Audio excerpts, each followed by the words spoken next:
मैं भारत को भारतीयता की मान्यता के आधार पर फिर से खड़ा करना चाहता हूं, उस काम में लगा हूं।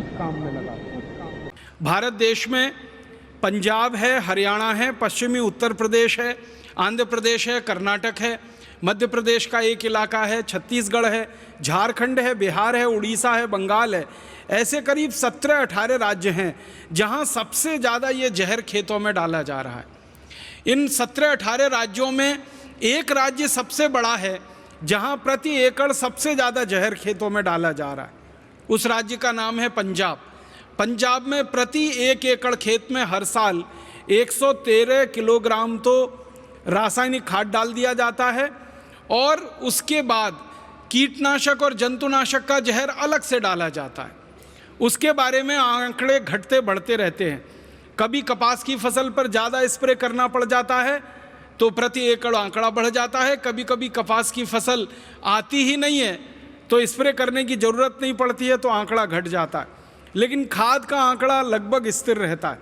तो ये जो प्रति एकड़ स्प्रे हो रहा है सबसे ज़्यादा पंजाब में, और पंजाब में भी एक ज़िला है जिसका नाम है भटिंडा। भटिंडा में प्रति व्यक्ति सबसे ज़्यादा, प्रति एकड़ सबसे ज़्यादा जहरीला रसायन खेतों में डाला जा रहा है।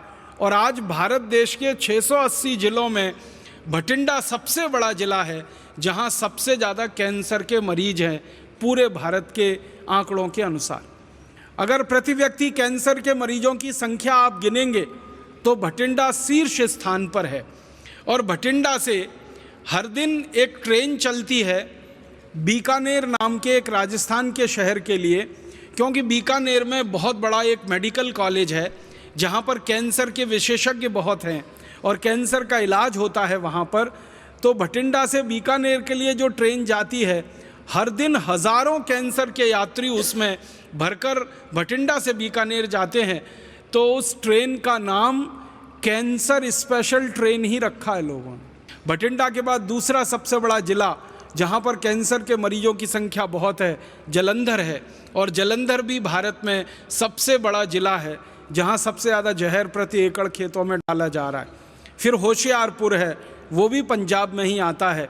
फिर हरियाणा के कुछ ज़िले हैं, फिर पश्चिमी उत्तर प्रदेश के, और फिर पूरे भारत के। तो ये बहुत बड़ा मौत का व्यापार चल रहा है हमारे देश में। आप पूछेंगे ये व्यापार कर कौन रहा है? लगभग दुनिया की 1000 बड़ी बड़ी विदेशी कंपनियां हैं जो इस व्यापार में लगी हुई हैं। अमेरिका की कंपनियां हैं, जर्मनी की हैं, जापान की हैं, फ्रांस की हैं, स्वीडन की हैं, नॉर्वे की हैं, डेनमार्क की हैं, हमारे पड़ोसी चाइना की हैं, कुछ रूस की कंपनियां हैं। ऐसे दुनिया के 24 देशों की लगभग 1000 कंपनियां हैं। और उनमें से कुछ कंपनियों का भारत की कंपनियों के साथ कोलैबोरेशन है, समझौता है। तो भारत की कुछ कंपनियों के साथ मिलकर दुनिया की लगभग 1000 बड़ी विदेशी कंपनियां, मल्टीनेशनल कॉरपोरेशन इस मौत के व्यापार में लगी हुई हैं। 1960 के पहले जिन विदेशी कंपनियों का 1 रुपए का सामान भी इस देश में नहीं बिकता था, उन विदेशी कंपनियों की बिक्री आजकल हज़ारों करोड़ रुपए में हो गई। आपको सुनकर हैरानी होगी कि 1000 बड़ी बड़ी बाहर के देशों की कंपनियां और उनके साथ मिलकर भारत की कुछ कंपनियां एक साल में लगभग 5 लाख करोड़ रुपए कमा रही हैं इस मौत के व्यापार से। तो किसानों की जिंदगी से लगभग 5 लाख करोड़ रुपया निकल के बड़ी बड़ी विदेशी कंपनियों के खजानों में जा रहा है मुनाफे के रूप में। तो ये 1000 से ज़्यादा जो विदेशी कंपनियां भारत में मौत का व्यापार चला रही हैं, इन कंपनियों को साल में 5 लाख करोड़ का फ़ायदा हो रहा है। और मैं आपको एक हास्यास्पद बात कहना चाहता हूँ, 1500 करोड़ रुपए की फसल बर्बाद होती है अगर ये जहर खेतों में ना डाला जाए। 1500 करोड़ रुपए की फसल बर्बाद होती है, भारत सरकार कहती है 15 अरब रुपए की फसल बर्बाद होती है हमारे देश में किसानों की, अगर उस पर जहर ना डाला जाए।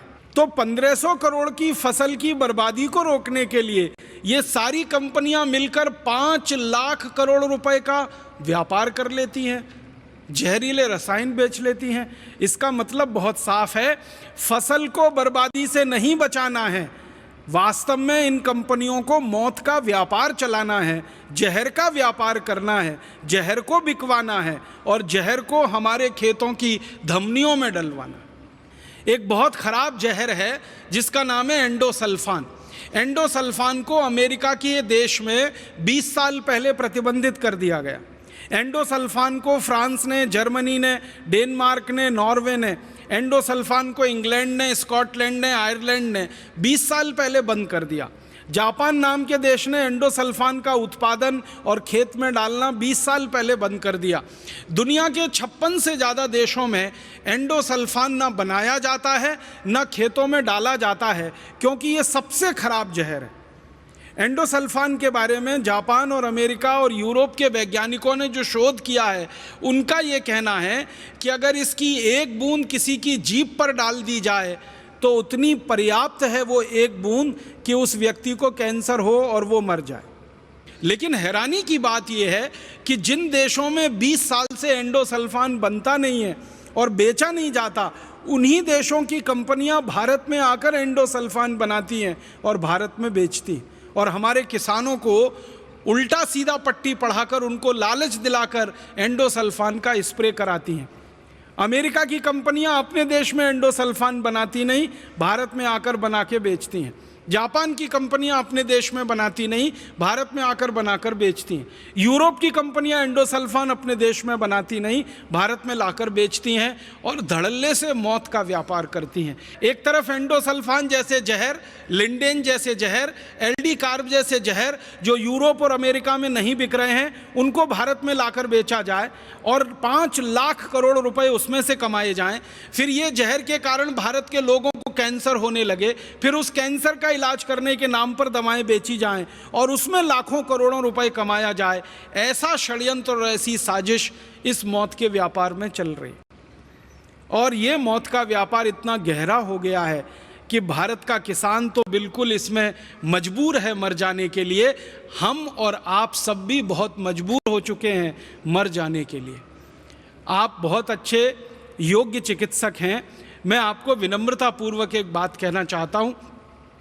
आप चिकित्सक के रूप में अपना क्लिनिक चलाते हैं, वहाँ तक तो ठीक है, लेकिन जब आप अपना घर चलाने के लिए सब्जी बाज़ार जाते हैं और सब्जियां खरीद कर लाते हैं और सब्जियों के साथ साथ कभी आप फल खरीद कर लाते हैं, आपने कभी अंगूर खरीदा होगा बाज़ार से, काला अंगूर खरीदा हो या सफ़ेद अंगूर खरीदा हो, तो अंगूर को आप ध्यान से देखेंगे तो आपको लगेगा कि उस पर सफ़ेद सफ़ेद रंग का कोई पाउडर चिपका हुआ है और इतना ज़बरदस्त चिपका हुआ है कि उसको एक बार पानी से धो लो तो भी नहीं छूटता, 2 बार धो लो तो भी नहीं छूटता, 3 बार धो लो, 4 बार धो लो, 5 बार धो लो, 10 बार धो लो, 50 बार धो लो, 100 बार धो लो तो भी नहीं छूटेगा, क्योंकि वो ऑक्सैलिक एसिड का पाउडर है।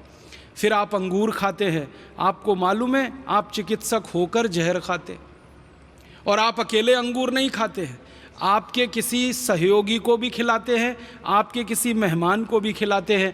एक तरफ कहते हैं मेहमान देवता होता है और उन्हीं को जहर भरा अंगूर खिला देते हैं।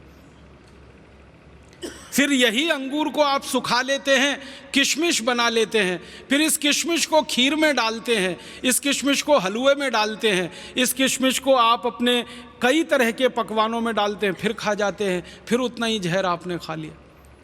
बाज़ार से इसी तरह से आप टमाटर खरीदते हैं, सेब खरीदते हैं। आप कभी बाहर चले जाइए जहाँ सेब पैदा होता है, जम्मू कश्मीर और हिमाचल प्रदेश में, मैंने तो अपनी आँखों से देखा है किसानों को कि सेब का जो गुच्छा होता है ना, उसको सीधे डुबो देते हैं जहरीले रसायन में।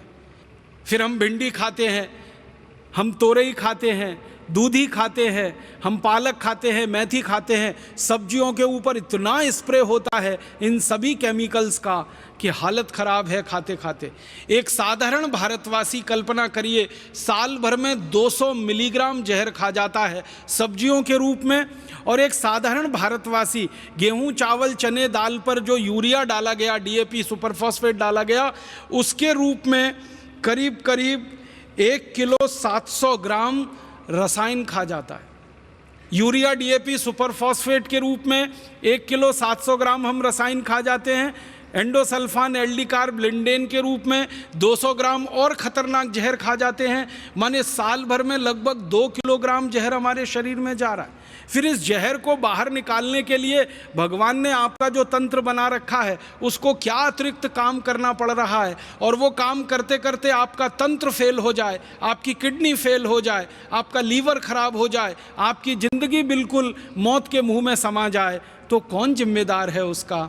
जिम्मेदार तो वो कंपनियां हैं जिनकी संख्या लगभग 1000 से ज़्यादा है, जो अपने स्वार्थ की पूर्ति के लिए इस मौत के व्यापार को भारत में चला रहे हैं और पूरे भारत को धीरे धीरे अंधे कुएं की तरफ धकेलते चले जा रहे हैं। दोस्तों, सबसे पहले तो चैनल सब्सक्राइब करें, फिर लाइक, कमेंट और शेयर करें, और हाँ, हमारा एंड्रॉयड ऐप डाउनलोड करना ना भूलें।